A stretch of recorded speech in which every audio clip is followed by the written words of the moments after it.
नमस्कार, decoding 24x7 में आपका स्वागत है। मैं हूं राकेश त्रिपाठी। आखिर भारत ने ट्रंप को टकासा जवाब दे दिया। ऐसा जवाब शायद अभी तक अमेरिका को भारत ने कभी नहीं दिया था। 1971 में भी नहीं, जब भारत और पाकिस्तान के बीच लड़ाई हुई थी। ट्रंप बार बार एक्स पर भारत पर हमला कर रहे थे और भारत कोई जवाब दे नहीं रहा था।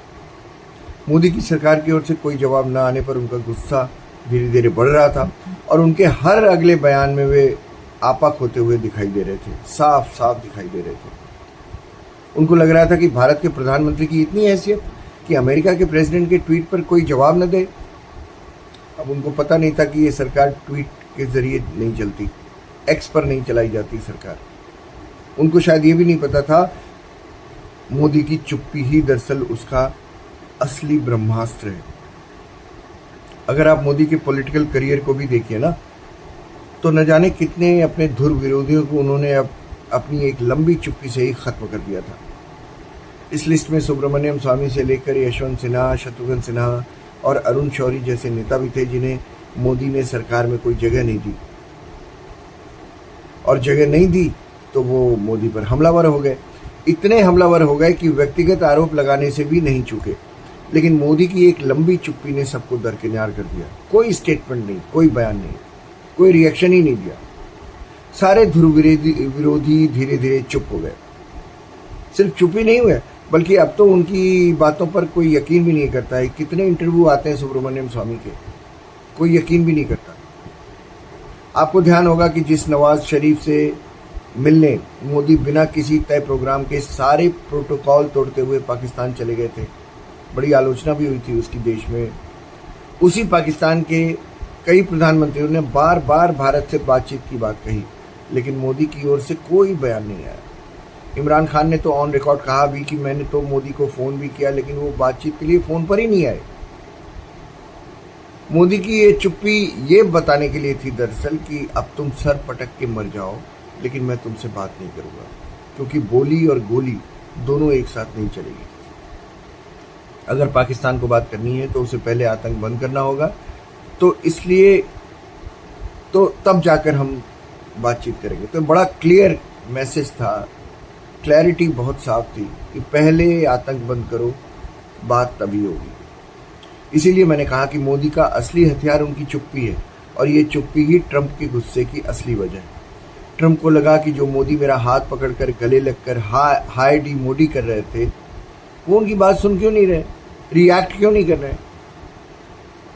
तो मोदी ने आखिर जवाब दिया, लेकिन खुद नहीं, बल्कि अपने विदेश मंत्रालय के प्रवक्ता से बयान जारी करवाकर ट्रंप को उनकी हैसियत बता दी। यानी ट्रंप को बता दिया कि तुम्हारी अनर्गल बातों का जवाब मैं नहीं, मेरा प्रवक्ता देगा।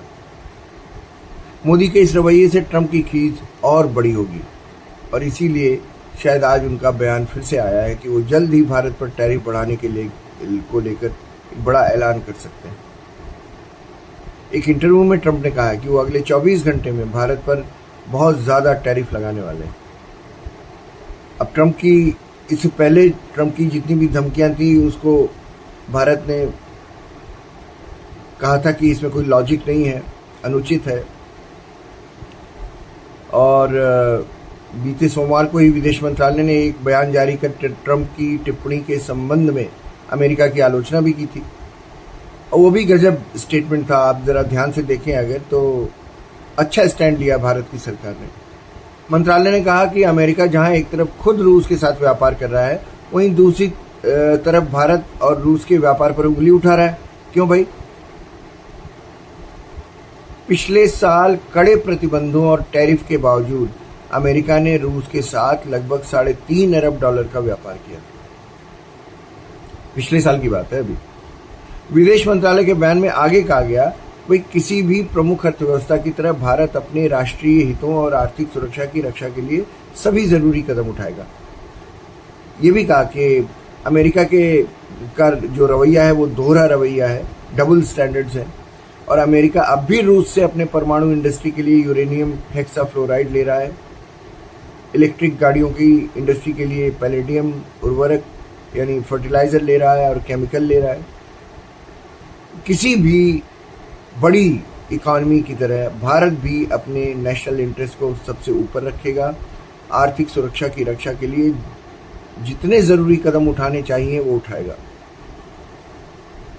भारत पर आरोप लगा रहे थे कि चूंकि भारत रूस से क्रूड ऑयल खरीद रहा है और इस तरह वो यूक्रेन के खिलाफ रूस के युद्ध को सपोर्ट कर रहा है, तो इसलिए भारत गलत कर रहा है, इसलिए अमेरिका उस पर जुर्माना लगाएगा और टैरिफ भी बढ़ाएगा। अब भारत की ओर से अभी तक कोई आधिकारिक प्रतिक्रिया इस पर नहीं आई थी, लेकिन अब जो प्रतिक्रिया आई है विदेश मंत्रालय के जरिए वो बड़ी देखने लायक है। सिलसिलेवार ढंग से देखिए उन्होंने क्या कहा। उन्होंने कहा कि रूस से क्रूड ऑयल इसलिए हमें खरीदना पड़ रहा है क्योंकि आमतौर पर जो तेल हमें मिलता था वो सप्लाई यूक्रेन पर रूस का हमला होते ही यूरोप की ओर मोड़ दी गई। उस समय अमेरिका ने हमें उत्साहित भी किया था कि हम रूस से तेल खरीदें जिससे दुनिया भर में एनर्जी मार्केट में स्टेबिलिटी बनी रहे। अब आपको बता दें कि भारत में पूर्व अमेरिकी राजदूत एरिक गारसेटी थे, उनका एक पुराना बयान निकाला गया है अभी। उस बयान में वीडियो में गारसेटी कह रहे हैं कि वास्तव में अमेरिका ने ही नई दिल्ली को दुनिया भर में तेल कीमतों को स्टेबल करने के लिए कहा था कि यार तुम मॉस्को से तेल खरीदो, इससे जो है कीमतें बढ़ेंगी नहीं दुनिया भर में। अब इस वीडियो के सामने आने से अमेरिका की कथनी और करनी में अंतर साफ दिखाई दे रहा है, लेकिन डोनाल्ड ट्रंप के रवैये से परिचित दुनिया को पता है कि उन्हें शायद इन बातों से कोई फर्क पड़ने वाला नहीं है। अभी तक भारत ट्रंप के हर बयान की अनदेखी कर रहा था, लेकिन अब विदेश मंत्रालय ने यह बता दिया कि एनफ इज एनफ, बहुत हो गया, अब मुंह बंद करो। भारत ने कहा कि हम रूस से तेल अपने यहाँ लोगों की जरूरत पर पूरा करने के लिए खरीद रहे हैं। ग्लोबल मार्केट के हालात को देखते हुए ये तेल का इंपोर्ट हमारे लिए, क्रूड ऑयल जो हम मंगा रहे हैं रूस से, वो हमारी ज़रूरत है। और सच्ची बात यह है कि जो देश भारत को रूस से व्यापार न करने के लिए कह रहे हैं वो खुद रूस के साथ व्यापार कर रहे हैं, जबकि वो व्यापार उनके लिए उनकी ज़रूरत नहीं है, फिर भी वो व्यापार कर रहे हैं, पैसा मिंटिंग मनी। विदेश मंत्रालय के प्रवक्ता ने यह भी कहा कि यूरोपियन यूनियन ने 2024 में रूस के साथ 67.5 अरब यूरो का व्यापार किया था,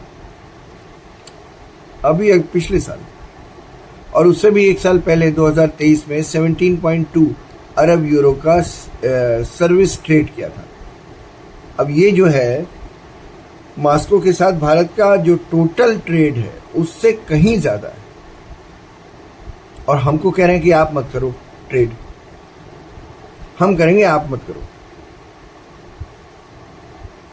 पिछले साल यूरोपियन कंट्रीज ने रूसी एलएनजी मतलब लिक्विफाइड नेचुरल गैस का इंपोर्ट भी रिकॉर्ड 16.5 मिलियन टन तक पहुंचा दिया था।